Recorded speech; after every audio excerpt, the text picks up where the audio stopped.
Policy डायलगको साथमा global IMA bank, सबैका लागि बैंक। राष्ट्रिय वाणिज्य बैंक, तपाईको आफ्नै बैंक। आफ्नो भनेको आफ्नै हुन्छ। छिटो भनेकै वर्ल्ड लिंक। नेपालमा सर्वाधिक डाउनलोड गरिएको हाम्रो पात्रो एप तपाईका लागि सधैँ सजिलो, सबै सजिलो, किनकि यसमा सबै छ। In association with Nepal telecom, राष्ट्रको सञ्चार। www.nepalwatch.com।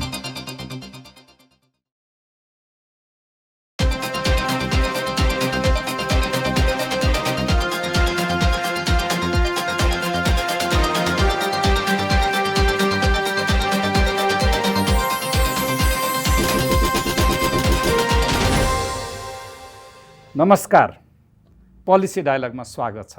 म गोविन्दराज पोखरेल। नीति अनुसन्धान प्रतिष्ठानको सहकार्यमा नेपाल वाच मल्टिमिडियाले तयार गरेको यो कार्यक्रम समन्वितका लागि नीति निर्माणको सञ्चार प्रयोग अभियान हो। यो अभियान अन्तर्गत आज हामीले प्रदेश र विशेष गरी बागमती प्रदेशले बनाएका कानुन लगायतका बारेमा छलफल गर्दैछौँ। त्यो छलफलको लागि आज मैले बागमती प्रदेशको मुख्यमन्त्री अष्टलक्ष्मी साक्यज्यू, त्यसै गरी नीति अनुसन्धान प्रतिष्ठानका वरिष्ठ अनुसन्धान अधिकृत डाक्टर मुक्ति रिजाललाई बोलाएको छु।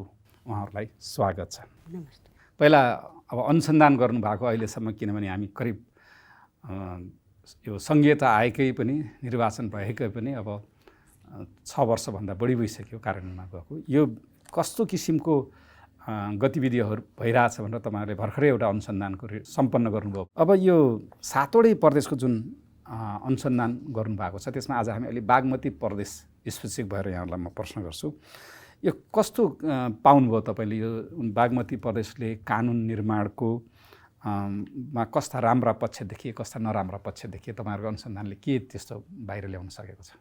धन्यवाद यो अवसरका लागि। हाम्रो अध्ययन, यो नीति अनुसन्धान प्रतिष्ठानको अध्ययन चाहिँ 7वटै प्रदेशलाई समेटेर हामीले अध्ययन सुरु गरेका थियौँ र त्यसबाट के चाहिँ हामीले बुझ्यौँ भने जुन हिसाबले अपेक्षा गरिएको थियो प्रदेश सरकारले, प्रदेश खास गरेर सभाले आफ्नो विधायकी कार्य, हाम्रो फोकस चाहिँ अलिकति विधायकी कार्यमै थियो। हाम्रो अध्ययनको फोकस जसरी विधायकी कार्य गर्नुपर्ने थियो, जसरी यो संविधानले दिएको जुन एकल अधिकार छ, सादा अधिकारका विषयहरूलाई केलाएर र राम्रोसँग केलाएर जसरी विभिन्न विषयहरूमा नागरिकका हक अधिकार संरक्षण गर्ने कुरा, सामाजिक विकासका सन्दर्भमा र अरू विभिन्न विषयगत एरियाको जुन समेटेर र जसरी चाहिँ ऐन तर्जुमा गर्नुपर्ने थियो, त्यो चाहिँ मा त्यति ध्यान नपुगेको जस्तो चाहिँ हामीलाई लाग्यो। बढी के अब यो एडहक किसिमको होइन, तदर्थवाद विकासमातिर गयो, त्यो संस्था बनाउनेतिर चाहिँ, कानुन बनाउनेतिर त्यति देखियो। अहिले चाहिँ यसो हेर्दाखेरि एउटा त क्षमताको एउटा, अब यो हामीले मान्नै पर्छ कि अब प्रदेश संरचना हाम्रो चाहिँ नौलो अभ्यास हो। हामीले चाहिँ अब कुनै पूर्वाधार, संस्थागत पूर्वाधार पनि नभएको अवस्था, भौतिक पूर्वाधार पनि नभएको अवस्थामा यो न्यू बिगिनिङ भएको हुनाले पनि धेरै कमी कमजोरी हुनु स्वाभाविकै हो।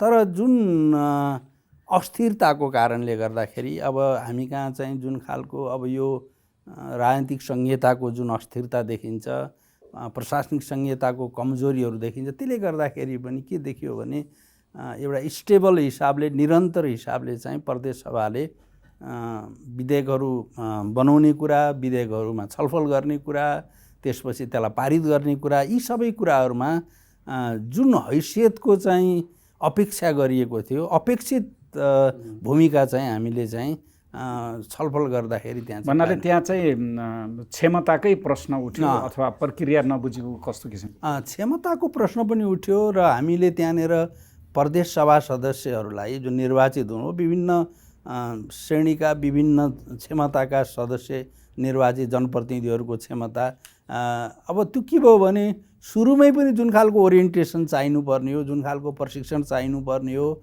त्यो चाहिँ पनि भएन त्यहाँ।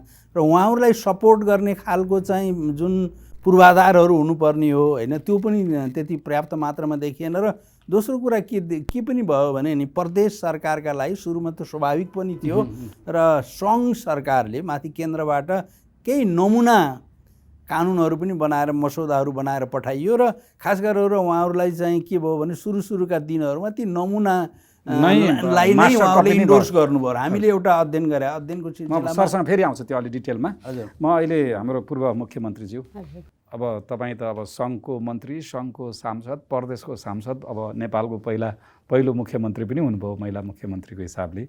अब अनुभव पनि छ त्यहाँ काम गरेको दुवै तहमा, राजनीतिक रूपले पनि अब लामो अनुभव बोकेको हुनुहुन्छ।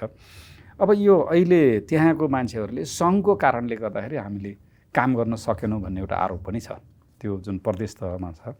र तर अघि भर्खरै हाम्रो डाक्टर रिजालले भने जस्तै यो केन्द्रको चाहिँ कपी एन्ड पेस्ट गरेको जस्तो पनि जुन कानुनहरू बनेका छन्, अलिअलि त्यही केन्द्रमा जे हुन्छ, सङ्घमा जे हुन्छ, प्रदेशमा पनि त्यस्तै किसिमको कपी पेस्ट गरेको जस्तो देखियो। अब यो राजनीतिक हिसाबले गर्दाखेरि यो किन यस्तो हुन पुग्यो त? यो अघि हाम्रो मुक्तिजीले भन्नुभयो जस्तै प्रदेश हाम्रो लागि नौलो अनुभव, अभ्यासै भएको छैन, सुरुवात मात्रै भएको छ, अहिले 7 वर्षमा टेकेको छ भन्नुहोस् न।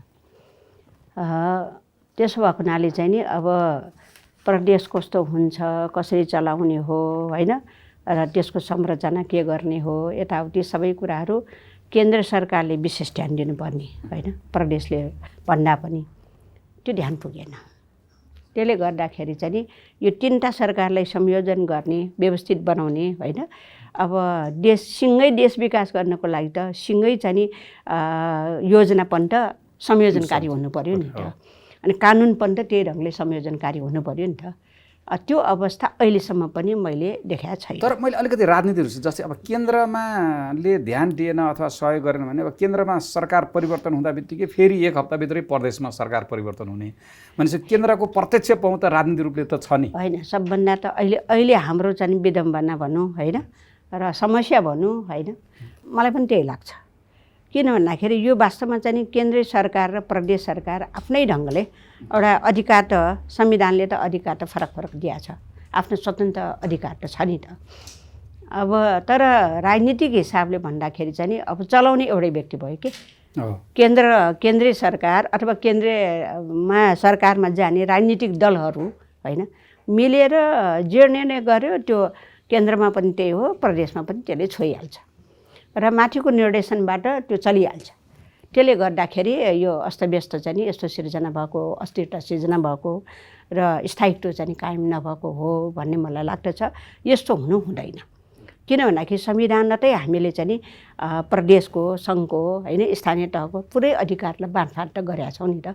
उनीहरूको संरचना छुट्टै छ, उनीहरूको सञ्चालन विधि छुट्टै छ, केही एकअर्कामा सिक्ने कुरा बेग्लै होला होइन, तर उनीहरूको स्वायत्त छ नि त।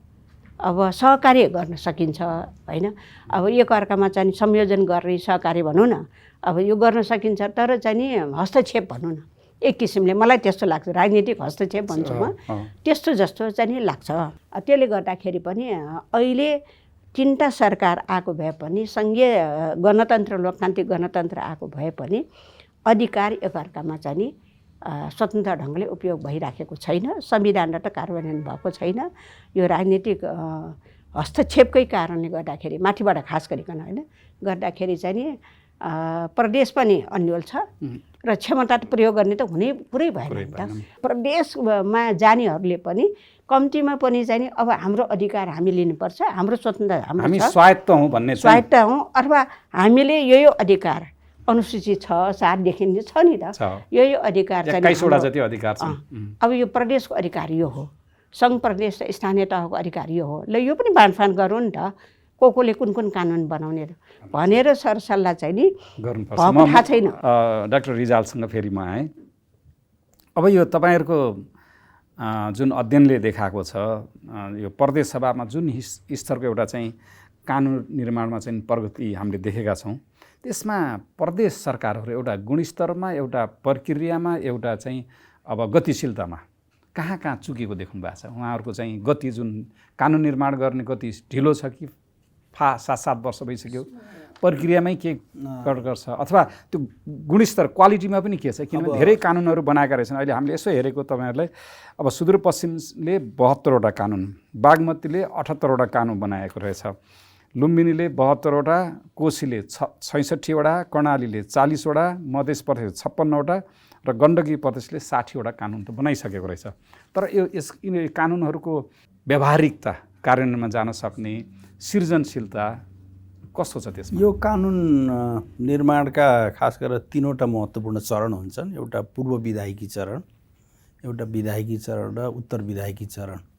यो पूर्व विधायिकी चरण नै एकदमै कमजोर छ है। पूर्व विधायिकी चरण भन्नाले अब यो कानुन बनाउने जुन एजेन्डा हो, जो कन्सेप्ट हो, कहाँबाट आउने हो त यो हैन? त्यो जनताको चाहिँ समस्याहरूलाई सम्बोधन गर्न आउने हो कि, अथवा कुनै बिजनेस कम्युनिटीको इन्ट्रेस्टलाई सर्भ गर्न आउने हो कि, अथवा कुनै सामाजिक सुधार गर्न आउने हो कि, अथवा के हिसाबले यसको एजेन्डा सेटिङ हुने हो, त्यो पनि चाहिँ क्लियर छैन है। अब यो एउटा अब यो चिजहरू कानुन बनाउने अवधारणा जस्तो, अब यो त नितान्त ब्युरोक्रेटिक प्रोसेस, नितान्त एडमिनिस्ट्रेटिभ प्रोसेस, त्यहाँ पोलिटिकल प्रोसेसको अत्यन्त न्यून उपस्थिति छ।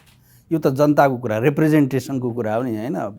सभासदले त जनताको रिप्रेजेन्टेसन गर्ने कुरा हो। अब उसका कामहरू त 3 किसिमका काम छन्। एउटा काम चाहिँ रिप्रेजेन्टेसन फङ्सन हो, अर्को ल मेकिङ फङ्सन हो, अर्को चाहिँ ओभरसाइट फङ्सन। 3वटा कामहरू, 3वटा कामहरू जहिले पनि त्यो चाहिँ ती 3वटा कामहरूले सम्बोधन गर्ने त जनताका चाहनाहरू, इच्छाहरू, मुलुकको आवश्यकतालाई सम्बोधन गर्ने कामहरू यिनले।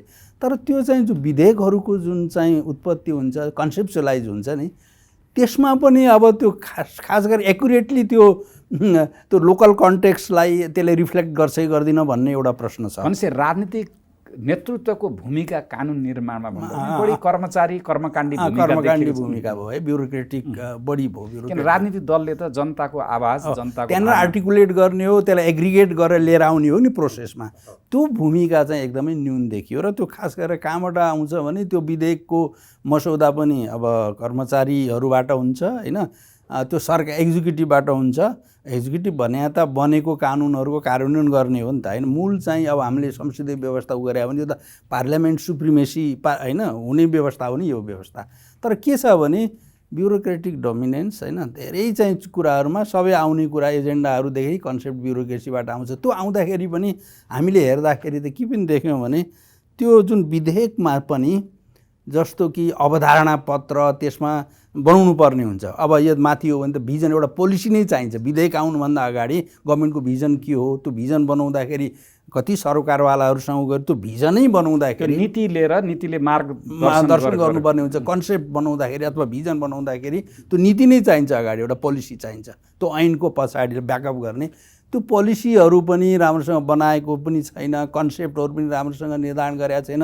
फेरि त्यो ऐनको चाहिँ हरेक बुदाहरू, हरेक प्रावधानहरूको चाहिँ व्याख्यात्मक टिप्पणीहरू गर्नुपर्छ। भोलि के मनसायले भनौँ न, ल मेकरहरूले के मनसायले त्यो चाहिँ प्रोभिजन राख्यो भनेर व्याख्या त्यो कुनै खास चाहिँ ऊ देखिएन। र अर्को एउटा के हो भने कुन अनुसूची, कुन संविधानको चाहिँ प्रावधानलाई टेकेर त्यो विधेयक बनाएको भन्ने कुरा, त्यो चाहिँ पूर्व विधायिकी चरणमा पनि धेरै खोटहरू, सबै प्रदेशमा नभनौँ। मैले डाक्टर साहबलाई यहाँ अलिकति रोकेँ, डाक्टर रिजाललाई, यो सङ्घमा पनि त यही प्रवृत्ति छ नि? सङ्घमा पनि छ, तर सङ्घमा अलिकति सुध्रेको अवस्था छ। तर प्रदेशमा त एकदमै नौलो, किनभने हामीले देख्यौँ सङ्घमा पनि यो कानुन भएछ, कर्मचारीले भएछ, पास गरेछ, हामीले थाहा पाएनौँ भन्ने त अझै पनि प्रचलन छ। त्यो हाम्रो ल मेकिङ प्रोसेसकै सबैभन्दा धेरै चाहिँ ऊ त्यसैको डुप्लिकेसन त्यहाँ भयो, त्यसैको रेप्लिकेसन त्यहाँ भयो के। विदेशबाट नेपाल पैसा पठाउने सरल र सुलभ माध्यम ग्लोबल रेमिट, छिटो, छरितो र भरपर्दो।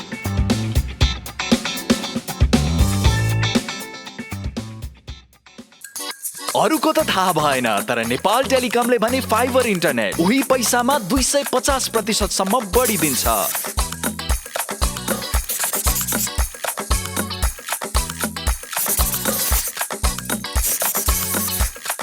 जति भन्छौं त्यति दिन्छौं। जडान तथा मर्मतको लागि 198 मा फोन गर्नुहोस्। नेपाल टेलिकम, राष्ट्रको सञ्चार। पाइला सपनाको भरोसाले हिँड्छ,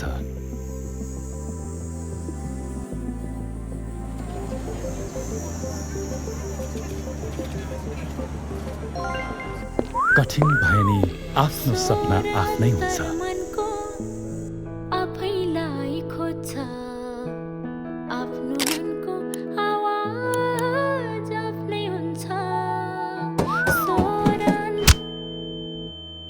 कथा साहसको आँट कोरिदिन्छ, व्यथाको कथा पनि आफ्नै हुन्छ।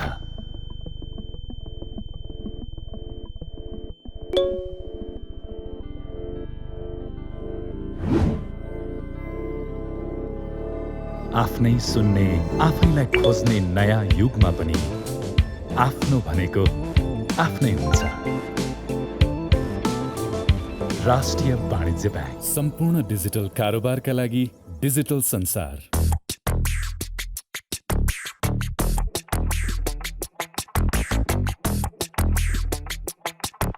It's always fun when you hit the road, making turns in the brand new Tiago EV, and it's fully charged, getting miles is easy on the go. Go EV with Tiago EV, go EV with Tiago EV. Beauty with twist, future of streets. Tiago EV is hard to beat. Na na na na. Boom gam ride madam, saki doom dam ride sapon. Naya EV, मेरो Tiago EV, and the lights are super fun. Elders love it, so do the young.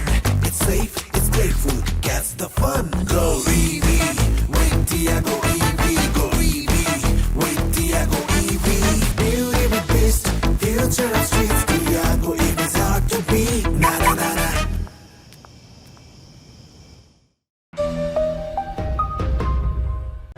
जोड्दै मनको तार, जोड्दै मनको तार, जोड्दै मनको तार। जोडिएको छ मन मानसँग, हौसला छ यति यति तरङ्ग, बढ्दैछौँ अघि अघि लाग्दै 27 वर्षदेखि इन्टरनेटको स्पिडमा मात्र होइन, प्रविधि सुविधा सृजनशीलतामा पनि सधैँ छिटो। वर्ल्ड लिङ्क, मनसँग जोडिएको तार, तपाईँलाई पनि व्यक्त गर्दछ आभार। छिटो भनेकै वर्ल्ड लिङ्क। नेपालमा सर्वाधिक डाउनलोड गरिएको हाम्रो पात्रो एप तपाईँका लागि सधैँ सजिलो, सबै सजिलो, किनकि यसमा सबै छ। फेरि म पूर्व मुख्यमन्त्रीसँग आउँछु। अब बागमती प्रदेशले आफ्नो एकल अधिकार प्रयोग गरेर अहिलेसम्म 67वटा कानुन बनाएको रहेछ। ती कानुन अलमोस्ट सबै सङ्घकै कपी पेस्ट शैलीमा आएका छन्। त्यहाँ चाहिँ आफ्नो मौलिकता, आफ्नो आवश्यकता होइन, अब यहाँको संस्कृति, यहाँको चाहिँ जातीय बनोट होइन, अब यहाँको मान्छेहरूको जीविकोपार्जन गर्न सक्ने माध्यमहरू अब मध्य प्रदेश, सुदूरपश्चिम प्रदेशभन्दा फरक केही अवश्य पनि छ। यहाँको कृषि होइन, सबै स्रोत साधन, तर ठ्याक्कै सङ्घकै कार्यशैलीमा कपी एन्ड पेस्ट। अब त्यो लगेर सुदूरपश्चिममा पनि त्यही बनाउने। अझ त हामी के छ भने पुराना रिटायर भएका सचिव, सङ्घका सचिवहरू कन्सल्टेन्ट हायर गरेपछि उहाँले सबै प्रदेशका बनाउँदै हिँड्नु भएको छ भने एउटै रेप्लिकेट भइरहेछ। अब यो किन होला? राजनीतिक दलहरूले कहाँनिर यो चुके कि यसमा सङ्घीयताको जुन मर्मलाई कानुनले नै हो नि। अब यो कानुन बनाएर फेरि परिवर्तन गर्नु त कति वर्ष लाग्ने हो? कहाँनिर चुक्यौँ? के गर्नु पर्ला? यो तपाईँको लामो अनुभव हिसाबले के सुझाव दिन चाहन्छु? किन हामी यो कार्यक्रम मेन चाहिँ अलिकति यो सोल्युसन ओरिएन्टेड हाम्रो कार्यक्रम भएको हुना। ठिक छ। अब पहिलो मलाई के लाग्छ भन्दाखेरि हामीले यत्रो व्यवस्था चेन्ज गऱ्यौँ होइन। हिजोको चाहिँ नि अब अहिले त निरङ्कुशता छैन, एकतन्त्रीय छैन, पुरै सिङ्गै संरचनै फेरिसक्यौँ र सङ्घीयता सहितको लोकतान्त्रिक गणतन्त्र। अब ठुलो परिवर्तन हो नि त राजनीतिक हिसाबले, व्यवस्थाको हिसाबले भन्दाखेरि ठुलो परिवर्तन। तर त्यो परिवर्तन त ठुलै गऱ्यौँ, तर आफ्नो दिमागलाई परिवर्तन चाहिँ गर्न सकेन। प्रष्ट कुरा मेरो नेतृत्वहरूले, सबै नेतृत्व भनौँ है, मैले नेतृत्वले चाहिँ नि सांसदहरूले पनि आफ्नो दिमागलाई परिवर्तन गर्न सकेन। त्यो भनेको के त भन्दाखेरि अब सङ्घीय लोकतान्त्रिक गणतन्त्र अपनाइरहँदाखेरि अब विभिन्न क्षेत्रको चाहिँ नि कानुन चाहिँ नि परम्परागत हुँदैन। नयाँ संरचनामा जो गइसकेपछि नयाँ ढाँचा आउनु पऱ्यो नि त, नयाँ सोच आउनु पऱ्यो होइन, नयाँ नीति अनुसार चल्नु पऱ्यो। त्यो भनेको नयाँ नीति अनुसार चल्ने भनेको नयाँ कानुन पनि चाहियो नि त। त्यसो भएको हुनाले व्यवस्था परिवर्तन सँगसँगै हामीले अब कसरी अपनाउने त शिक्षा स्वास्थ्य रोजगार सबै लगायत भनौँ न मा चाहिँ अब चेन्ज कसरी ल्याउने त भन्ने खालको सबभन्दा पहिले भिजनको जरुरी छ, नयाँ सोचको जरुरी छ, नयाँ नीति नयाँ योजनाको जरुरी छ। यही अभाव चाहिँ कता कता म देख्छु होइन। अब कर्मचारी केही पार्ट चाहिँ नि दोषी पनि हो कर्मचारीहरू, किन लामो समयदेखि अनुभवको त धनी हो नि त कर्मचारी भने त होइन। तर कर्मचारीभित्र पनि यो परिवर्तित परिस्थितिलाई आत्मसात गर्न सकेका छैन, त्यही परम्परा त्यो पुरानै नेतृत्वले लिडरले जता गाइड लाने हो उतै जाने हो नि त होइन। त्यो त्यसरी मात्रै हेरेर पुग्दैन भन्छु म किनभने हामी अब नागरिक पनि त अधिकार सम्पन्न नागरिक भइसक्यो नि त। प्रत्येक चाहिँ परिवर्तनमा मेरो भूमिका के, मेरो दायित्व के, मेरो जिम्मेवारी के भन्ने कुरा त अझै चाहिँ जिम्मेवारी लिएर बसेको कर्मचारीहरू विशेष त होइन। राजनीतिक दलले त सोच्नै पर्छ, त्यो अन्यथा हुँदै होइन। तर कर्मचारीहरूले चाहिँ अलिकति चाहिँ नयाँ सोचका साथ नयाँ योजनाका साथ यसरी जाउँ है भनेर भन्या भए पनि अलिकति चाहिँ राजनीतिक दलहरूलाई चाहिँ त्यसले चाहिँ सहयोग पुग्थ्यो कि भन्ने चाहिँ लागेको, त्यो आँट चाहिँ छैन, त्यो आँट चाहिँ अहिलेसम्म गरेका छैन। त्यसैले राजनीतिक दलभित्र व्यवस्था जुन ढङ्गले परिवर्तन भयो त्यो अनुकूल चाहिँ सोच र शैली व्यवहारहरू परिवर्तन नभएको हुनाले नयाँ योजना नयाँ नीतिका साथ अगाडि बढ्ने त्यो खालको चाहिँ नि एउटा संरचना भनौँ एउटा नीति नबन्दाखेरि कानुनसम्म पनि असर परेको छ। त्यसो भएको हुनाले अनि सजिलो के रहेछ भन्दाखेरि अहिलेको यहाँले भन्नुभयो नि हिजो जे छ त्यही साथ दिने, अनि त्यही चाहिँ नि तल पनि अब माथि पनि त्यही छ, तल पनि पठायो। अब म पनि छक्क परेँ होइन। म सांसद त्यहाँ भइरहँदाखेरि पनि यसो हेरेँ जस्ताको त्यस्तै, माथि जस्तो छ त्यस्तै। अनि यस्तो पनि हुन्छ त अब प्रदेशको छुट्टै चाहिँ नि अब त्यहाँको अघि भन्नुभयो नि अब यहाँको स्थिति अवस्था सबै हेरेर कस्तो बनाउने त भन्ने हुन्छ नि त, त्यो छैन परम्परागत। अनि सजिलो सांसदहरूलाई पनि सजिलो के छ भन्दाखेरि दिमाग ख्याउनु परेन नि त, जस्तै आए पनि त जस्तै आए पनि संशोधन यसो भन्नाले उहाँहरूले यो आफ्नो विशिष्टता आफ्नो चाहिँ मौलिकता चाहिँ त्यहाँ घुसाउन चाहिँ जुन मौका थियो त्यो चाहिँ धेरै ठाउँमा अब यत्रो कानुन 57वटा कानुन बनिसके 67वटा कानुन त्यो त गुमाउनु भयो नि त त्यहाँको चाहिँ। अब त्यस्तो छ। अब यो यही सबै कानुनहरू कस्तो कस्तो छ भन्ने कुरा त अब त्यहाँ राजनीतिज्ञहरूले पनि जुन जोखिम मोल्नेहरूले नै सजिलो बाटो रोज्दिएपछि त कर्मचारीले झन् जोखिम कम मोल्छ नि। त्यसो भएको हुनाले मैले भने नि अलिकति अब सांसद भनेको त देशको सिंह संरचना विधायिका कानुन नीति निर्माताहरू हो नि त। अनि नयाँ ढङ्गले नयाँ सोचका साथ चाहिँ नि अनि अगाडि बढ्नुपर्ने त्यो नेतृत्व हो नि त। त्यसमा चाहिँ नि अभाव चाहिँ नि देख्छु म पूर्व मुख्यमन्त्रीसँग फेरि आउँछु पछि। अब यो कानुन बनाउने अघि जुन यहाँले अब डाक्टर रिजालले पनि भन्नुभएको थियो एउटा चाहिँ अध्ययनको आधारमा जनताका मागको आधारमा जनताको भावनामा साधन स्रोत जे छ होइन प्रदेशमा आधारमा एउटा चाहिँ एक प्रकारको टेक्निकल प्राविधिक काम पनि हो, त प्रोसेस त प्रक्रिया त प्राविधिक काम हो होइन। अब यो यहाँले जुन देख्नुभयो अध्ययन 7वटा प्रदेशमा अध्ययन गर्दाखेरि अहिलेसम्म जति पनि बने होइन झन्नै नजिक हेर्दाखेरि 3 दर्जनदेखि 5 दर्जनसम्म कानुन हुनुपर्नेको देखियो। यो कस्तो किसिमको प्रक्रिया उहाँहरूले अपनाउनु भएको रहेछ र यो सांसदहरूले हेर्दाखेरि के उहाँहरू पनि त समस्या झेल्नु भयो होला नि। आखिर मान्छेले त सबैले म राम्रो गर्न चाहन्छु भन्छ नि, के त्यस्तो समस्या पाउनुभयो त्यहाँ हडल्सहरू के पाउनुभयो? अब यो हामीले जुन सङ्ख्याको कुरा गऱ्यौँ नि जुन विधेयकहरू पारित भयो भनेर त्यो पनि अब 3 थरीका विधेयकहरूको हुन्छ है। एउटा त मूल विधेयक, एउटा साल बसाली विधेयक, एउटा संशोधन विधेयक, यो सबै गरेर जुन यहाँले सङ्ख्या नम्बर 3 सबै गरेर आयो होइन।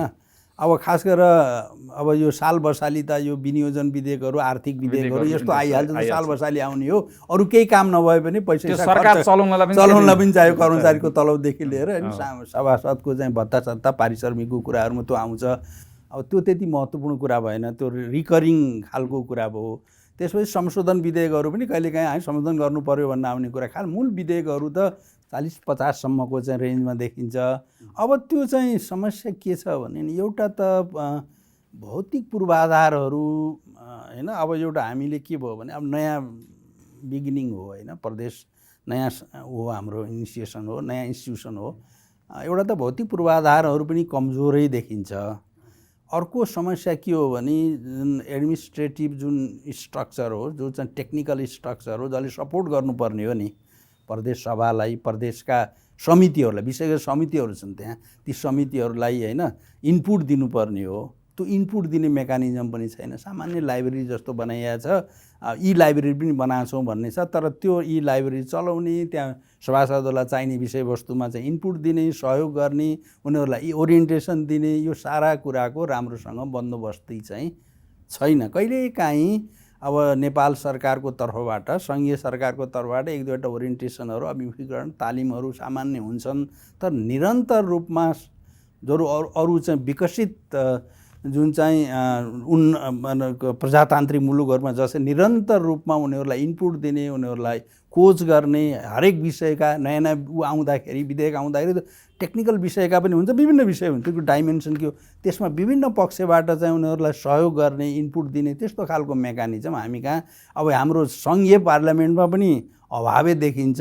तल त झन् चाहिँ अब प्रदेश सभामा त्यो अभावले गर्दाखेरि त्यो कमजोरी भयो एकातिर। अर्को कुरा के छ भने नि अब यो पोलिटिकल कारणले पनि त्यो भएको छ के, जस्तो कि केही सभासदहरूले अब त्यही बागमतीमै पनि भन्नुभयो या लुम्बिनीतिर कुरा गर्दाखेरि त्यहाँ आफ्नो पार्टीको तर्फबाट पेश भएको कुनै एउटा विधेयक छ र मन्त्रीले छिटो छिटो गरेर पठाइदिनु भन्ने खालको अवस्था आयो भने राम्रोसँग छलफल नगरिकन, समितिमै पनि नलैकन पनि, समितिहरू त्यहाँ विषय समितिहरू छन्, त्यो त मिनी पार्लियामेन्ट हो, त्यहाँ त व्यापक डेलिभरेसन हुन्छ नि, होल हाउसमा भन्दा त्यस्तो व्यवस्था गरिया हुन्छ। एक्सपर्टलाई पनि बोलाउन पाइन्छ, त्यहाँ सारा इनपुट लिएर त्यो छिनोफानो गर्ने ठाउँ हो। त्यहाँ पनि चाहिँ अब आफ्नो पार्टीको या आफ्नो इन्ट्रेस्टको कुनै उ छ भने छिटो छिटो गरेर यो पारित गर्नुपर्छ, यसलाई चाहिँ टुङ्गाइदिनुपर्छ भन्ने खालको हिसाबले पनि कहिलेकाहीँ चाहिँ त्यो हिसाबले पनि पर्याप्त छलफल नहुने भन्ने कुराहरू पनि आयो। कहिलेकाहीँ लाग्यो कि यसलाई चाहिँ अड्काइदिनुपर्छ भन्ने वा विभिन्न खालको हिसाबले त्यसलाई चाहिँ अलिक डिले गर्ने खालको पनि प्रवृत्तिहरू त्यहाँ चाहिँ देखियो, त्यो समस्याहरू।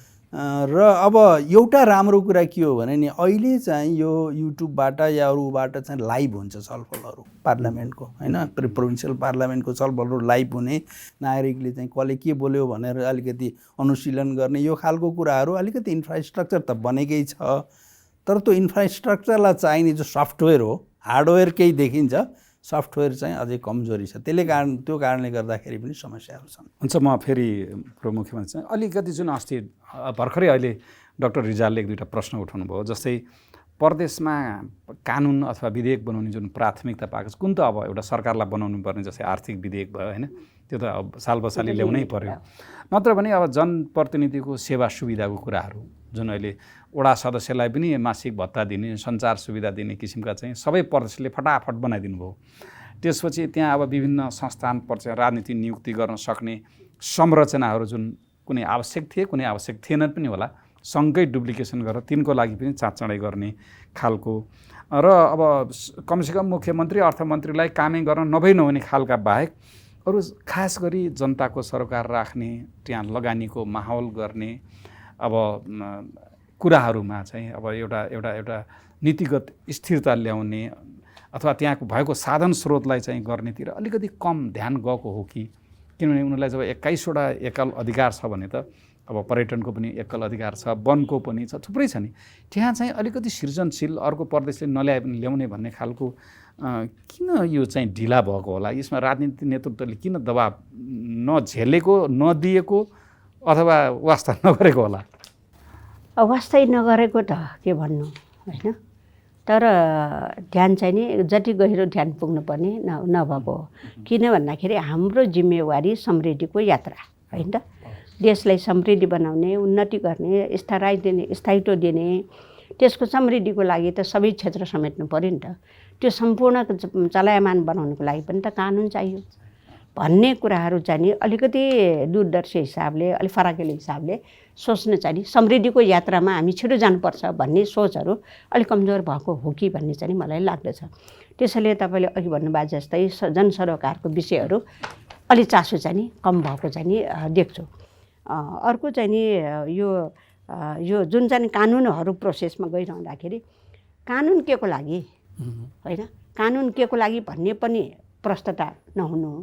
दोस्रो भनेको कस्तो कानुन निर्माण गर्ने, मैले भने नि हिजोको परम्परागत कानुनले त चल्दैन, अब त नयाँ कानुन चल्नु पऱ्यो, नयाँ कानुन कस्तो बनाउने त भन्ने कुराहरू यो पनि अभाव। दोस्रो भनेको विज्ञताको त के भन्नु, अब सांसद आफै विज्ञता हुने कुरै भएन। अब अहिले हामी दोस्रोमा प्रवेश गरेका छौँ, यति धेरै सांसदहरूलाई चाहिँ कानुन निर्माणमा के गर्ने भन्ने कुराहरू न प्रशिक्षण न तालिम न के न विज्ञता साँच्चै नै भन्दाखेरि छैन होइन। यो सबै व्यवस्थापन अथवा त्यो सांसदहरूकै राजनीतिक रूपमा त्यो प्राथमिकता नपरेर खालि बाटो खानेपानी मात्रै पुर्याउने पर्यो कि होइन। अब यो पनि आवश्यकता छ। यो अब जनताको चाहिँ खानेपानी बाटोघाटो यताउति आफ्नै क्षेत्र भनौँ न विशेष क्षेत्रमा ध्यान केन्द्रित छ। तर क्षेत्रमा भन्दा पनि सिङ्गो बागमतीको कुरा गरिरहन सिङ्गो बागमतीलाई चाहिँ कानुनबाट सज्जित गर्ने कसरी व्यवस्थित बनाउने कसरी। जुन मान्यजीहरूको जुन खानेपानी सिँचाइको माग त कानुनहरू त्यस्तो बनायो भने त्यसले स्वतः प्रक्रियागत जान्छ। त्यो स्वतः जान्छ। तर मैले भने नि अब यो चाहिँ हामीले काम गर्ने शैली नमिल्या हो कि ढङ्ग नमिल्या हो कि सोच नपुग्या हो कि भन्ने चाहिँ नि अलिकति लाग्छ। त्यसो भएको हुनाले अलिकति समीक्षाको पनि जरुरी छ भन्छु म कि हामी चाहिँ यतिसम्ममा आइसकेपछि अलिकति समीक्षा गरेर होइन। मुक्ति डाक्टर साहबको अनुसन्धानले पनि धेरै त्यस्तो कुरा नयाँ ढङ्गले अलिकति जाने कसरी भन्ने कुराहरू पनि अलिकति चाहिँ सोच्नुपर्छ। म डाक्टर साहबसित आएँ मैले। अब अहिले यसरी हेर्दाखेरि वास्तवमा मुलुकलाई सुशासन दिने समुन्नतितिर लैजाने एक प्रकारको सुशासनको एउटा नागरिकलाई विश्वास दिलाउने कानुन नै हो र त्यसको कार्यान्वयनमै हो। अब हामीले यसरी हेर्दाखेरि मान्यजीहरूले जुन हिसाबले कानुन बनाउने प्रक्रियामा धेरै एक दुईवटा अब मात्रै भएर जुन संलग्न हुनुभएको छ, कतै यो संहिता अथवा देशै गलत कानुन भएर दुर्घटनातिर जाने कस्तो देख्नुहुन्छ तपाईँले? सम्भावना कस्तो देख्नुहुन्छ? त्यसका जोखिमहरू कस्तो देख्नुहुन्छ? अनुसन्धानले अलिअलि केही देखाएको होला? एउटा समस्या चाहिँ यो मलाई चाहिँ के लाग्यो भने यो त्यहाँ सभासदहरूसँग पनि छलफल गरियो, कर्मचारीहरूसँग पनि अलिक सघन छलफल पनि भयो। त्यहाँ हाम्रा केही चेकलिस्टहरू थिए, क्वेसनहरू थिए, त्यसैको आधारमा पनि छलफल गरियो। एउटा त के हो भने नि मैले एउटा मलाई आफैलाई पनि त्यो बेला लाग्यो, अब प्रदेश सभाका मान्यज्यूहरूले केन्द्रको चाहिँ मुख ताक्ने जुन देखियो नि, जस्तो कि एउटा ऐन बनाएको छ कि एकदमै वास्तवमा बडो राम्रो ऐन छ। एउटा चाहिँ यो सङ्घ प्रदेश स्थानीय तह समन्वय तथा अन्तर्सम्बन्ध ऐन भनेर बनाएको छ। त्यसले के गरिदिएको छ भने एकल अधिकार, त्यसपछि साझा अधिकारहरूको प्रयोग कसरी गर्ने त हरेक तहले जुन छ नि अधिकारहरू दिएको छ नि संविधानको अनुसूचीले। अब स्थानीय तहलाई दिएको छ, प्रदेश तहलाई दिएको छ 8 होइन, 8मा स्थानीय तहलाई छ, 6मा चाहिँ प्रदेशलाई छ, 5मा चाहिँ सङ्घलाई दिएको छ। एकल अधिकार छ, एक्सक्लुसिभ हो नि त अधिकार, आफै प्रयोग गर्न सक्ने अधिकार हो। त्यो अधिकार त्यो ऐनले दिएको जुन त्यहाँ भनेको छ स्पष्ट रूपमा कि प्रदेशले एकल अधिकारका विषयमा कसैको हस्तक्षेप बिना आफै ऐन बनाउन सक्छ, आफै गर्न सक्छ भन्ने छ। स्थानीय तहले गर्न सक्छ भन्ने छ। प्रदेशले त त्योसम्म पनि त्यो विषयमा पनि अवेर नभए जस्तो होइन, हामीले बनाएको ऐन चाहिँ फेरि माथि सङ्घको ऐनसँग बाजिएला भनेर हामीले चाहिँ उनीहरूले बनाइदियोस्, त्यसपछि नबाजिने गरेर हामीले बनाउने भनेर वेट गरिरहेछ। मतलब तिमीहरूले साझा विषय त ठिक छ, साझा सरोकारको विषयमा त ठिकै हो, 3 तहको सल्लाह भएर होइन, अब सहकारितामा आधारित कोअपरेटिभ फेडरलिजम हाम्रो होइन। तर एकल अधिकारको विषय छ नि, त्यो विषयमा त प्रोएक्टिभ भएर चाहिँ विधेयकहरू ल्याउने, ऐन बनाउने त्यो एउटा चाहिँ हुनुपर्ने हो नि। त्यतातिर पनि राम्रोसँग चाहिँ ओरिएन्टेसन नभएको म त अलि आश्चर्य पनि भयो कि एउटा ऐन बनाएको छ उसले, राम्रो ऐन छ, फेरि त्यसले एकदमै त्यो क्लियर गरिदिएको छ। एकल अधिकारको विषय चाहिँ आफ्नो विषय हो है, त्यहाँ चाहिँ एक्सक्लुसिभ हो, त्यसलाई चाहिँ उ गर्नु पाइँदैन भन्ने क्लियरली भनिदिएको छ। त्यो ऐन राम्रो छलफलबाट आएको ऐन हो। त्यो भन्दाखेरि पहिले ड्राफ्ट भएकोलाई 80% चाहिँ त्यसमा सुधार भएको थियो। एकदम व्यापक छलफल भएर स्थानीय तहसँग, प्रदेशसँग सबैसँग छलफल गरेर त्यो ऐन ल्याएको। अब उहाँलाई पनि थाहा होला, मान्यजीलाई पनि। तर त्यो ऐनकै प्रोभिजनको बारेमा चाहिँ मान्य सभासदज्यूहरूलाई, प्रदेश सभाका सभासदज्यूहरूलाई चाहिँ उहाँहरू चाहिँ हुनुहुन्न भनेपछि एउटा समस्या चाहिँ त्यो छ भने अर्को एउटा समस्या म चाहिँ अलिक व्यापक रूपमा चाहिँ सङ्घले के बनाउँछ कि त होइन, र के ऐनहरू छ, के ऐनले गभर्न गर्छ प्रदेशलाई, के हो भन्ने बारेमा पनि एक खालको चाहिँ ओरिएन्टेसन, एक खालको चाहिँ डायलग, एक खालको कम्युनिकेसन निरन्तर रूपमा हुनुपर्ने जस्तो चाहिँ मलाई लाग्यो। अर्को कुरा के भने जस्तो यो मैले उत्तर विधायकी कार्यको कुरा गरेँ नि, ऐन बन्यो, त्यसलाई कार्यान्वयन गर्न त नियमावली बनाउनुपर्छ होइन, निर्देशिकाहरू बनाउनुपर्छ, विनियमहरू बनाउनुपर्छ, त्यसपछि घटना आदेशहरू। त्यहाँ त थुप्रै डाउन स्ट्रिम एउटा चेन हुन्छ कि ऐन त्यो कार्यान्वयनको चरणमा। त्यो सबै बनाउने चाहिँ फेरि कार्यपालिकाको अधिकार हुन्छ। त्यो त अब पार्लियामेन्टमा हुँदैन। अब के बनायो के गर्यो कार्यपालिकाले भन्ने कुरामा कुनै किसिमको ओभरसाइट, ऐन बनाइदियो कार्यान्वयन भएको भएन भन्ने कुरा पनि ओभरसाइट, कुनै त्यसलाई फलोअप गर्ने कुरा त्यो पनि मेकानिजम छैन। त्यसमा नियमावली बन्यो कि बनेन, त्यो ऐन कार्यान्वयनलाई रिसोर्स गभर्मेन्टले एलोकेट गर्यो गर्न, ह्युमन रिसोर्स छ कि छैन, त्यो किसिमको इन्स्टिट्युसनहरू बनेको। किन कार्यान्वयन गर्नको लागि त थुप्रै कुराहरू चाहिन्छ नि त, ऐन मात्रै बनेर त हुँदैन। तर प्रदेश सभाका मान्य सभासदहरूलाई त्यो चाहिँ केही पनि थाहा छैन र नियमावली बनेको कुरा पनि उहाँहरूलाई थाहा छैन र कार्यपालिकाले अथवा कार्यकारिणीले त्यो नियमावली बनेको कुरा पनि उहाँहरूलाई चाहिँ कतिपय ठाउँमा इन्फर्म नै नगर्ने खालको अवस्था छ। म हुन्छ डाक्टर साहब, म फेरि आउँछु। अब हाम्रो पूर्व मुख्यमन्त्रीज्यूलाई अब कुरा के देखियो भने सांसदहरू अलिकति अध्ययन गर्नको लागि क्षमता अलि रिसोर्सफुल हुने पनि देखियो। यो आफ्नो निर्वाचन क्षेत्रमा बजेट माग्ने भन्दा पनि आफ्नो सचिवालयमा होइन, अब उहाँहरूलाई दिन त दिएको छ पिएहरू, तर उहाँले भाइ बहिनी छोरा भतिजा नाता कार्यकर्ता राखेर खास चाहिँ त्यो जुन अध्ययन अनुसन्धान गरेर उहाँहरूलाई एक प्रकारको खुराक दिने हो त्यो चाहिँ कम देखियो। अब यसमा राजनीतिक दलले पनि, किन धेरै त आफ्नो दलको टिकट लिएर चाहिँ निर्वाचित भएर गएका छन्, संसदीय दल छ, राजनीतिकको सबैको प्रदेशका एउटा प्रणाली पनि छ। त्यो तिनीहरूले के गर्नु पर्ला यहाँको अनुभवमा? अब जस्तै अहिले व्यापक रूपमा एउटा हामीले केही पनि भन्दैछ, राजनीतिक रूपमा सङ्घीयताप्रति एउटा नकारात्मक भाष्य चाहिँ सिर्जना भएको छ, किनभने उहाँहरूको इफेक्टिभनेस भएन भन्ने हिसाबले। हुन त अब गलत तथ्याङ्क पर दिएर खर्चिलो भन्ने भएको छ, तर खर्चिलो चाहिँ छैन होइन, किनभने त्यसलाई प्रमाणले नै दिन सकिन्छ हिजोभन्दा खर्चिलो छैन भनेर। तर किन यो रिसोर्सफुल भन्नाले उहाँहरूलाई अध्ययनको हिसाबले, व्यवस्थापनको हिसाबले, ज्ञान क्षमतामा पहुँच किन गर्न नसक्यो होला? राजनीतिक नेतृत्वले कस्तो गर्नु पर्ला? यसलाई कसको जिम्मेवारी हो यो चाहिँ? मलाई कस्तो लाग्छ भन्दाखेरि अब सांसदहरूलाई मात्रै पनि दोष दिएर पुग्दैन, त्यो हुँदैन। पहिलो कुरा त संहितामा गइरहँदाखेरि पहिलोचोटि त हामी आफै पनि गएको हो नि त होइन। संहितामा गएर देशलाई संहिता आवश्यकता भयो, गणतन्त्र आवश्यकता भयो भनिरहँदाखेरि कस्तो हुन्छ त संहिता भन्ने बारेमा जति पनि राजनीतिक दलहरू छ जिम्मेवार, उहाँहरूले चाहिँ नि राम्रो होमवर्क चाहिँ नि अलिक गर्न पुगेन भन्ने चाहिँ उहाँहरूको अध्ययनले पनि त्यस्तो केही देखायो। मलाई चाहिँ नि त्यस्तो लाग्यो कि अलिक होमवर्क चाहिँ नि राम्रो अलि कस्तो हुने त, नेपालको संहिता कस्तो हुने होइन, त्यसको लागि के तयारी गर्नुपर्ने त भन्ने कुराहरू चाहिँ अलि राम्रो होमवर्क चाहिँ छलफल नभएको जस्तो लाग्यो। त्यसैले सुरुवातमा चाहिँ नि हामी आफै जिम्मेवार भएर दोस्रो तहको जानुपर्छ है, मुख्यमन्त्री बन्नु पर्ला, मन्त्री बन्नु पर्ला, अब नेतृत्व पनि तल जानुपर्छ भनेर चाहिँ नि अब केही त हामी गयौँ नि त। अब त्यो ढङ्गले अलिकति सोचेको भए हुन्थ्यो भन्ने लाग्छ।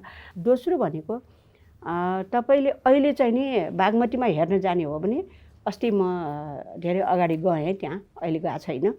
अब मन्त्रीज्यू यहाँ हेर्नुहोस् त, हामीले यस्तो यस्तो बनायौँ, यस्तो यस्तो बनायौँ, अहिले त अध्ययन ठाउँ पनि छ, छलफल गर्ने ठाउँ पनि छ, अलिकति चाहिँ नि किताबहरू पनि राखेका छौँ, कानुनका किताबहरू पनि त हुनु पऱ्यो होइन, कहाँ हेर्न जाने त? हुन त अब अल्छी नमान्ने हो भने चाहिँ नि स्वकीय सचिव दिया छ, हामी त नेट प्रयोग गर्न सक्छौँ नि त। तरै पनि चाहिँ नि त्यहीँको त्यहीँ चाहिँ भइदियो भने समयलाई उपयोग गर्न सक्छौँ। त्यो अभाव त थियो नै, त्यो अभाव त थियो नै। तर अहिले अलिकति संरचना थोरै चाहिँ विकास भएको चाहिँ महसुस भएको छ। अब सबै ज्ञानले सम्पन्न त हुँदैन नि त सांसदहरू। फेरि अब यहाँ त छोडिदिनु, दुर्गममा कस्तो होला भन्छु म होइन, दुर्गममा त झन् कस्तो होला, कर्णाली जस्तो ठाउँमा कस्तो होला, सुदूरपश्चिम जस्तो ठाउँमा कस्तो होला, त्यो सबै कुरालाई मध्यनजर चाहिँ राखेर अलिकति अब चाहिने सामग्रीहरू यो बनाउने कुराहरू यो पनि समस्या। दोस्रो भनेको अब यो कर्मचारी दिने कुरामा पनि तल जानै चाहँदैन नि त। अलि राम्रो मान्छे, अलि सक्षम मान्छे होइन, कर्मचारीहरू गइदियो भने अब धेरै सहयोग पुग्छ नि त। केन्द्रीय मन्त्रालयको उपसचिव त्यहाँ सहसचिव स्तरको सेकेन्ड म्यान भएर मन्त्रालयमा जान चाहन्न, बरु डोल्पा हुम्लातिर सिडिओ भएर जान चाहन्छ। त्यो समस्या छ। त्यसले गर्दाखेरि चाहिँ नि अनि यो पनि एउटा समस्या हो है, अनि राम्रो प्रभावकारी चलाउन नसक्ने कारण एउटा समस्या। अर्को भनेको अब स्वकीय सचिवको कुरा कस्तो भन्दाखेरि यहाँनिर अलिकति जुन उहाँहरूको अध्ययन देखाएर जुन हामीले चोइस दियो नि, तपाईँ नै स्वकीय सचिव राख्नुहोस् हामी तलब दिन्छु भन्दा पनि निजामती कर्मचारी नै एकजना त्यहाँ खटाउन सकेको भए सायद त्यो सांसदलाई अझ बढी रिसोर्सफुल बनाउन सकिन्थ्यो कि? अब यो कस्तो भने नि कानुनबाट यस्तो स्वकीय सचिव चाहिन्छ अलिअलि त भनिएको छ होइन, तर आफ्नो व्यक्तिगत चाहिँ नि त्यो यस्तो राख्नु हुँदैन भनेर कहीँ पनि भनिएको छैन। त्यसो भएको हुनाले पनि अब स्वतः क्षमतावान भए त जो भए पनि भयो, तर भयो तर कामकाजी हुनुपर्छ। मैले भन्नु जो भए पनि कामकाजी हुनु पर्यो। स्वकीय सचिव भनेको चाहिँ नि सहयोगी पनि हो नि त, विभिन्न हिसाबले अब भ्याउनु त भ्याउँदैन नि त सबै सांसद। त्यसको लागि तयार गरिदिने, बोल्नको लागि तयार गरिदिने, कानुन निर्माणमा छलफल गर्दाखेरि यो चाहिँ संशोधन हाल्नु पर्ला भनेर छलफल होइन तयार गरिदिने, सबै कुराहरू हो नि त सहयोग गरिदिने। यो पनि अभाव छ। अब त्यसले गर्दाखेरि चाहिँ अलिकति अहिलेसम्म पनि 7 वर्षमा पुगिरहँदाखेरि पनि धेरै कुराहरू अव्यवस्थापन चाहिँ अहिले पनि छ, जसले गर्दाखेरि चाहिँ सांसदहरूलाई चाहिँ अध्ययनशील बनाउने, मेहनती बनाउने होइन र कानुन निर्माणमा विशेष चाहिँ जिम्मेवारी हो है हाम्रो भनेर केन्द्रदेखि प्रदेशको त कुरै छोड्नु न, केन्द्रको सांसदहरूलाई पनि अब म त कस्तोसम्म देख्छु भने कानुन निर्माणको बेलामा चाहिँ अलिकति अन्यथा चाहिँ नहोस्। कानुन निर्माणको बेलामा जसरी डटेर त्यहाँ चाहिँ पहिला हामी गर्थ्यौँ कि टेबल ठोकाठोक हुन्थ्यो, डटेर छलफल गर्थ्यौँ होइन, संशोधन हाल्थ्यौँ, त्यो अभाव चाहिँ नि अहिले देख्छ। त्यसो भएको हुनाले अलिक चासो पनि कम हो त्यसमा। त्यही अब हामीले अलिकति पार्टीहरूले पनि दबाब दिने हो भने चाहिँ पुग्थ्यो, किनभने उहाँ त पार्टीको सांसदहरू होइन। संसदीय दल चाहिँ अलिक गतिशील भएर जस्तै एउटा कुनै विधेयक आएको छ भने संसदीय दलले त्यही बारेमा आफ्नै पार्टीभित्र छलफल गर्ने परम्परा त हामीले देखेका छैनौँ। त्यसैले त अस्ति हाम्रो अध्यक्षले कानुन निर्माणमा गल्ती होला विशेष ध्यान देऊ भनेर दलमा निर्देशनै दिनु पर्यो। त्यो भनेको के भन्दाखेरि चासो नपुगेको भन्ने स्थिति देख्यो नि त, जिम्मेवारी अलिकति महसुस कमजोर भएको जस्तो महसुस हुन्छ। अथवा हामी जानेछौँ सबै भन्नेतिर पनि आएको हुनसक्छ। त्यस्तो गर्न थाल्यो भने त बिग्रिहाल्यो नि। विदेशबाट नेपाल पैसा पठाउने सरल र सुलभ माध्यम ग्लोबल रेमिट, छिटो, छरितो र भरपर्दो।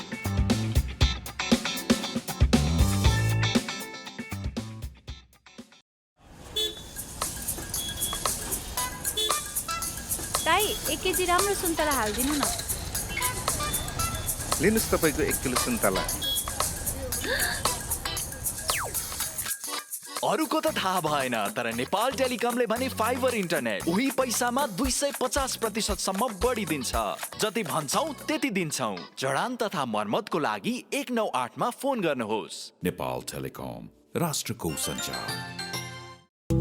कसैले मुस्कुराएर हेर्नुपर्छ, माया नै बसे जस्तो ठान्छौँ। कसैको पहिरन देख्न साथ यस्तो र उस्तो भन्न थाल्छौँ। हामीलाई धारणा बनाउन त कसले पो रोक्छ र?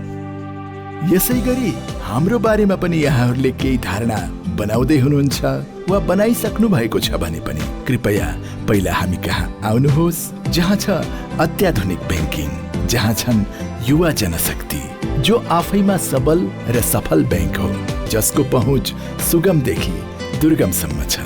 त्यसपछि सेवा सुविधा बारे थाहा पाउनुहोस् अनि बल्ल धारणा बनाउनुहोस्। राष्ट्रिय वाणिज्य ब्याङ्क, तपाईको आफ्नै ब्याङ्क। आफ्नो भनेको आफ्नै हुन्छ।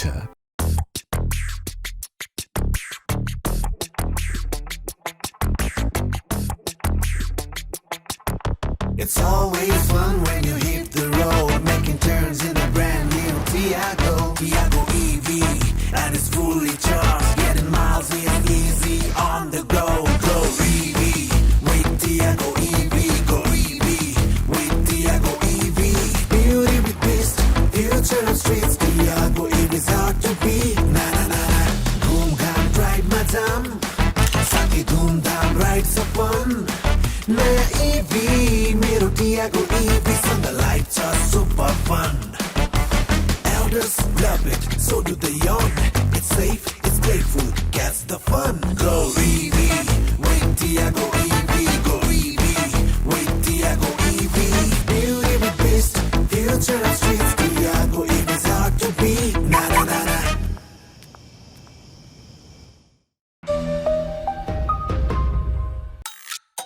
एक प्लेट मोमो प्लिज।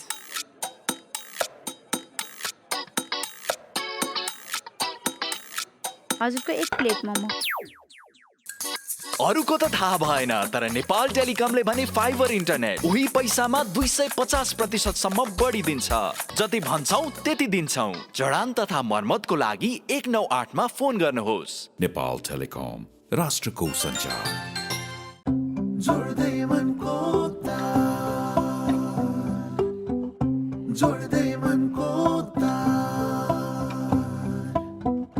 जोड्दै मनको तार,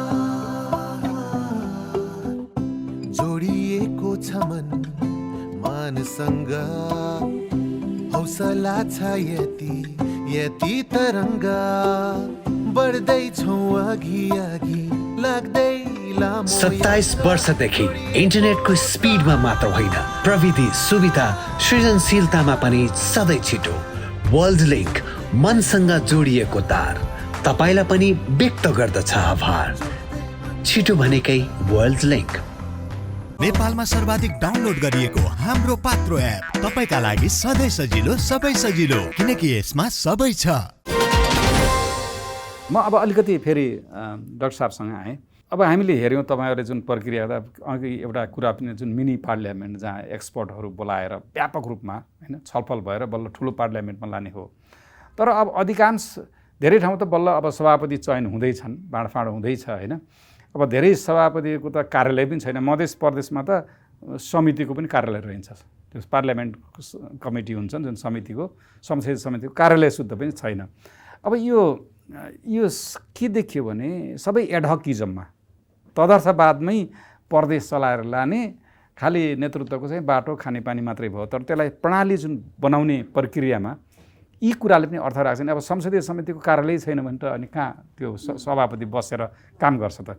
त्यसैले यो यस्तो समाधानका पाटोहरू के हुन सक्छन्? तपाईँहरूको अध्ययनले के देखाएको छ त्यस्तो? ठ्याक्कै यहाँले उल्लेख गर्नुभयो। यो चाहिँ हामीहरू गएर छलफल गर्दा सबै मान्य सभासदहरू सबै समितिका एउटै हलमा आउनुभयो। त्यसपछि हामीलाई चाहिँ के लाग्यो भने अब यो तपाईँहरूको जो अब समितिको त आफ्नो चाहिँ सभापति हुन्छ, त्यहाँनिर त्यसको स्टाफ हुन्छ, त्यसपछि त्यो समितिका सदस्यहरू हुन्छन्, त्यो सदस्यहरूलाई सपोर्ट गर्नुपर्ने हुन्छ। थेमेटिक कमिटीहरू हो नि त, त्यो हरेक विषयको चाहिँ आफ्नो आफ्नो हुन्छ।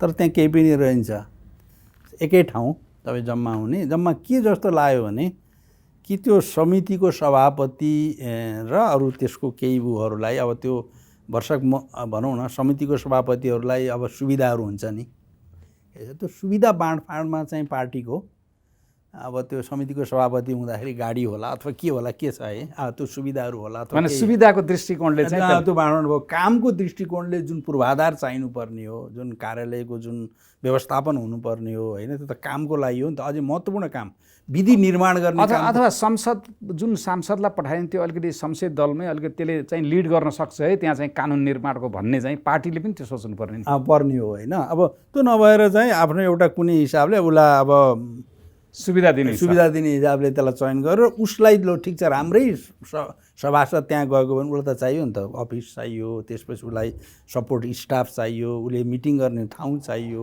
होइन। त्यो त एउटा विषयको त स्पेसल एउटा हो नि, थेमेटिक कमिटी हो नि त। त्यो विषयमा जुन उसको समितिभित्र पर्ने विषयहरूमा त उसले चाहिँ पार्लियामेन्टलाई इनपुट दिने हो, सारै कुराहरू त्यो गर्ने वातावरण चाहिँ मैले सोधेँ यो के हो भन्दा हाम्रो अहिलेसम्म अब व्यवस्था गर्दैछौँ भने अहिले 5 वर्ष 6 वर्ष भयो। अब त्यो पनि राम्रोसँग चाहिँ व्यवस्थापन नभएको चाहिँ हामीलाई लाग्यो होइन।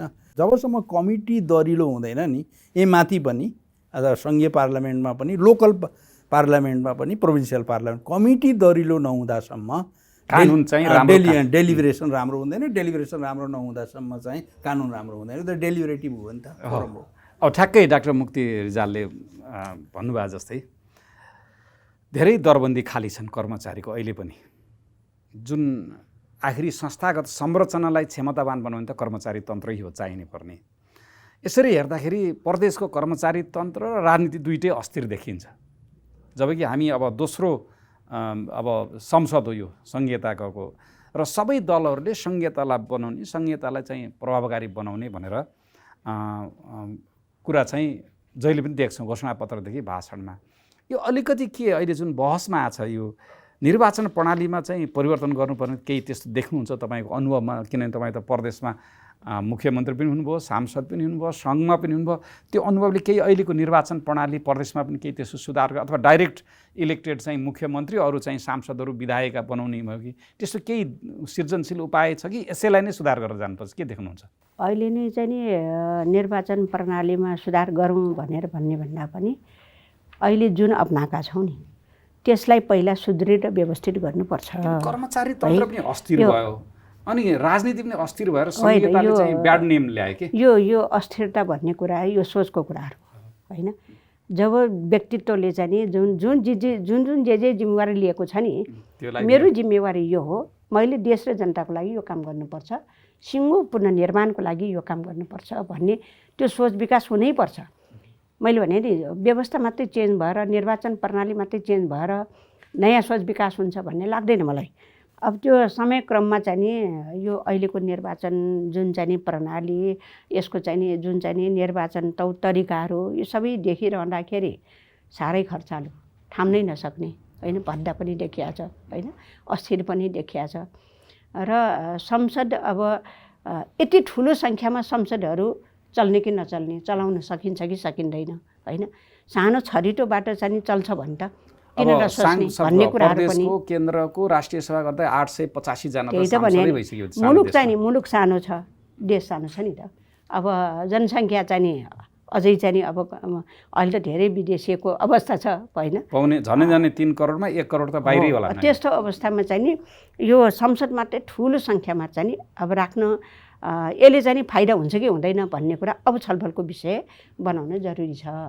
निर्वाचन प्रणाली पनि हाम्रो जुन चाहिँ नि अत्यन्तै चाहिँ खर्चालु भद्दा भएको छ, यसमा पनि अलिकति हामीले अब चासो लिनुपर्छ। हाम्रो मुलुकमा कस्तो निर्वाचन प्रणाली अपनाउँदा राम्रो हुन्छ भनेर अलिकति बहस छलफल चाहिँ चलाउनु राम्रो हुन्छ भन्ने चाहिँ मलाई लाग्दछ। अब त्यो कसले आँट गर्छ त? म संविधानमा निर्वाचन प्रणाली अझ परिमार्जन आँट अरूले गरेर हुँदैन, राजनीतिक दल त्यसको पनि मूल नेतृत्वहरूले नै गर्नुपर्छ, जसले गणतन्त्र ल्याउनको लागि चाहिँ नि सिङ्गो आन्दोलनमा होइन लाग्नुभयो। तर बाहिर आएर त अहिले मूल नेतृत्व यही निर्वाचन प्रणालीमा रमाइरहनु भएको छ नि त, किन उहाँहरू जमिनदार भएर बस्न पाउनु भएको छ? त्यसरी त कति दिन होइन। मैले भने देश र जनताको हितमा काम गर्न सकेन, सिङ्गो संरचनालाई चाहिँ नयाँ गतिका साथ अगाडि बढाउन सकेन, जनतालाई सेवा दिन सकेन होइन। र जनता सधैँभरि यही दुःख अभावमा त बस्ने त स्थिति होइन नि त। नयाँ व्यवस्था आएपछि नयाँ परिवर्तन हुन्छ कि केही सुख हुन्छ कि केही शान्ति हुन्छ कि भन्ने छ नि त। अब त्यो जिज्ञासा मात्रै होइन, त्यो त जनताले चाहेको छ कि अहिले। त्यसो भएको हुनाले त्यो ठाउँमा पुग्नको लागि पनि नबदलिनु अब बदल्नै पर्छ, आफ्नो सोच बदल्नै पर्छ होइन, नयाँ सोच विकास गर्नै पर्छ। प्रदेश सक्षम बनाउनुको लागि चाहिँ मैले अघि पनि भने होइन, निर्देशित बन्नु हुँदैन, प्रदेश स्वायत्त अधिकार चाहिँ दिएको छ। त्यसो भएको हुनाले माथिबाट निर्देशित गर्नु हुँदैन। र अब त्यही अनुसार चाहिँ सांसदहरूले पनि खास गरिकन मुख्यमन्त्री मन्त्री सांसदहरूले कर्मचारीहरू त्यहाँ रहने अब राष्ट्र सेवा कर्मचारीहरूले पनि प्रदेश चाहिँ नि के हैसियतले बनेको, किन बन्यो होइन, र प्रदेशले गर्न सक्ने अधिकार के हो भन्ने कुराहरू प्रष्ट बुझेर काम गर्ने हो, जवाफदेही बन्ने हो भने नि यो खालको जटिलता आउँदैन, समस्या आउँदैन भन्ने लाग्छ। यो अभाव पनि हो। सजिलो हामी कस्तो भन्दाखेरि सजिलो अप्नाइदिने कि जेसुकै होस् गल्ती भए पनि सजिलो अप्नाइदिने। अलि नयाँ कुरामा गयो भने त जटिलता हुन्छ नि त, अलि बहस छलफल चल्छ, त्यस्तोमा चाहिँ क्या। अब मैले अन्तिममा एउटा प्रश्न यहाँलाई सोधेँ। नेपालको सबभन्दा ठुलो दल भनौँ, एक प्रकारले पपुलर भोटले त दल हो सङ्ख्याको हिसाबले, अरू दल पनि अब त्यसको एउटा अब पुरानो गतिशील सबै अनुभवी नेताको हिसाबले चाहिँ छोटोमा अब अहिले त सत्ताधारी पनि हुनुभयो हिसाबले चाहिँ प्रदेशलाई 1, 2, 3 मा हामीले के गर्यो भने यो संहितालाई चाहिँ सफल पारेर यो जनताको निराशालाई चिर्न सकिएला? पहिलो कुरा त सङ्घीय लोकतान्त्रिक गणतन्त्र अर्थात् चाहिँ हामीले संहिता किन ल्यायौँ, प्रदेश किन आवश्यकता भयो, नभए त केन्द्र सरकार र तल सरकार होइन, दुईवटा तहबाट बिचको किन लेयर चाहियो, किन चाहियो उपादेयता चाहिँ होइन। तर मैले त प्रश्न भनेको छु नि, प्रदेश भनेको 7वटा प्रदेश, त्यो थुप्रै प्रदेशको पनि आएको थियो नि, 7वटा प्रदेशै हामीले फोकस गरेर निर्णय गरेर समझदारी बनाएर त्यसरी किन गयौँ भन्दाखेरि त्यसको औचित्य बुझ्नुपर्छ, त्यसको आवश्यकता सबैले बुझ्नुपर्छ र दलहरूले नेतृत्वले त अझै बुझ्नुपर्छ। 1 नम्बर त्यो बुझाइको अभाव पनि हो। त्यसमा चाहिँ नि अलि कार्यान्वयनको सवालमा चाहिँ नि अलिकति चाहिँ नि भनौँ न पछाडि हट्ने नसोच्ने त्यो पनि हो। दोस्रो भनेको चाहिँ नि प्रदेश सक्षम बन्नको लागि प्रदेशमा पूर्वाधारदेखि लिएर त्यहाँ आवश्यकता सबै कुराहरू चाहिँ नि धमाधम फटाफटी 7 वर्षमा त धेरै कुरा उठलपुठल हुन्छ भन्छु, त त्यहाँ नै नपुगेर हो। त्यो गर्नु पर्यो र सांसदहरूलाई पनि खुराक दिनु पर्यो कि अब कम्तीमा पनि अध्ययन गर, मेहनत गर, तपाईँको काम भनेको संसदीय दलले पनि त्यसमा ध्यान दिनु पर्यो, पार्टीहरूले ध्यान दिनु पर्यो। तपाईँहरूको काम भनेको चाहिँ नि नीति निर्माता हो होइन, जनताको सेवक हो, जनताको चाहिँ सांसद हो, निर्वाचित भनेर, निर्वाचित मनोनित पनि त निर्वाचितै हो नि भनेर उहाँले महसुस गर्न सक्यो भने मलाई लाग्छ अब संविधानले अधिकार त त्यत्रो दिएकै छ नि त, त्यसलाई मात्रै उपयोग गर्न सक्यो भने चाहिँ नि धेरै प्रभावकारी हुन्छ। सङ्घीय लोकतान्त्रिक गणतन्त्रलाई चाहिँ बलियो बनाउन सक्छौँ र बलियो बनाउनु पनि पर्छ भन्ने। हस्, पूर्व मुख्यमन्त्रीजीलाई धन्यवाद। अब म अन्तिम एउटा प्रश्न मुक्ति सरलाई, यो हामी अहिले दोस्रो इनिङमा छौँ, वास्तवमा यो सकारात्मक काम पनि केही भएका छन्, कहाँ जस्ट 3टा पोइन्ट हामीले ग्रुमिङ गर्नुपर्ने, यो जुन संहितालाई बलियो बनाउन, प्रदेशलाई अलिकति गतिशील बनाउनलाई 3वटा पोइन्ट के गर्नु पर्ला यहाँको सुझाव, ताकि हाम्रो राजनीतिक नेतृत्वले त्यो सुन्नुभयो भने त्यही हिसाबले अगाडि बढ्नु होला। मलाई चाहिँ के लाग्छ, अलि रेडिकल पनि होला मेरो प्रपोजल है। मलाई चाहिँ के लाग्छ भने विज्ञले अलिकति सृजनशील उपाय नै दिने हो नि। मलाई चाहिँ के लाग्यो भने त्यहाँ कुरा पनि भयो हाम्रो अध्ययनको सिलसिलामा। मैले एउटा प्रश्न हाम्रो अहिलेको निर्वाचन प्रक्रिया, निर्वाचन प्रणालीकै कारणले पनि यो कियोस भइरहेको कि यस अनस्टेबल, हेर्नु अब कोशीको गण्डकीको देखिया छ नि त, अब निरन्तर चाहिँ अस्थिरता छ त्यहाँ। अब त्यहाँ त केही डेलिभरी, त्यहाँ राजनीतिक निर्णय अब अदालतमा पुगिसक्यो अब होइन, अदालतले अब पोलिसी मेकिङ चाहिँ राजनीतिक दलका लागि अब नीति निर्माण गर्ने काम अदालतले गर्ने भयो होइन।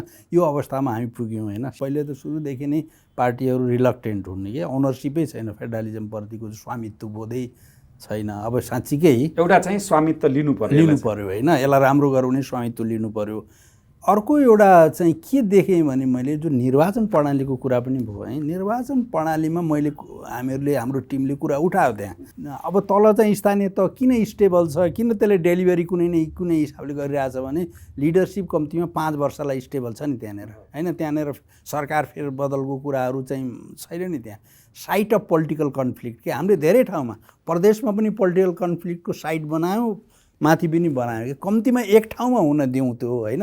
प्रदेशलाई चाहिँ स्टेबल गराउनलाई प्रत्यक्ष निर्वाचित मुख्यमन्त्री खालको व्यवस्थामा जाने हो कि, त्यसले गर्दाखेरि संहितामा जुन अब यस्तै हो यो इन्स्टिट्युसन, यो हाम्रो जुन खालको निर्वाचन प्रणाली रहँदासम्म त गत उसमा भन्दा पनि अहिले झन् बिग्रियो त। पहिलो इनिङभन्दा सेकेन्ड अनुभवपछि आएको झन् बिग्रियो, अब झन् बिग्रिँदै जान्छ। यो त ऊ भयो। यसले गर्दाखेरि यो निर्वाचन प्रणालीमै पनि हामीले एकचोटि रिभ्यू गर्नुपर्ने हो कि अझै यसैलाई पनि गर्न सकिन्छ नि। 2-3टा प्रदेशमा हामी एक्सपेरिमेन्ट गरौँ न, पाइलट गरौँ न। फेडरलिजमले त त्यो पनि त अलाउ गर्छ होइन। निर्वाचन प्रणाली सबै प्रदेशमा एउटै हुनुपर्छ भन्ने छैन। असिमेट्रिकल फेडरलिजम पनि हुन्छ नि त। हामीले संविधान गरेर ल 2-3टा प्रदेशमा हामीले ल यसबाट प्रत्यक्ष निर्वाचित र पाइलट गरौँ, त्यसपछि त्यो राम्रो भयो भने त्यसैमा जाउँ भन्न पनि सकिन्छ।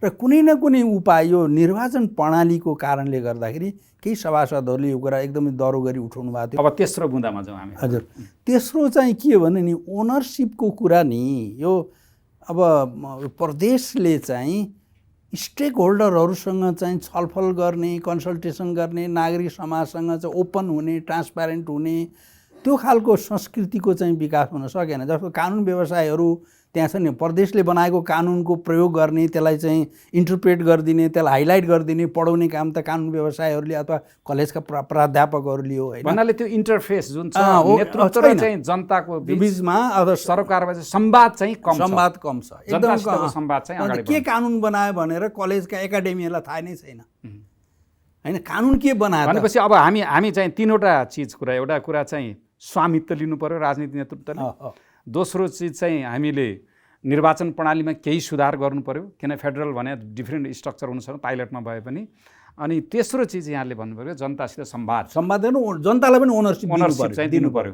त्यो चाहिँ फेडरलिजमको ओनरसिप जनतालाई दिनु पर्यो। मैले यसलाई सिभिक फेडरलिजम भनेको हो। जनतासित चाहिँ हरेक सरकारवालाले चाहिँ फेडरलिजमको चाहिँ संवाद गर्ने, आफ्नो फिडब्याक दिने र जनताले फेडरलिजम राम्रो छ भन्ने ओनरसिप चाहिँ दिन पाउनु। हस्, धेरै धेरै धन्यवाद।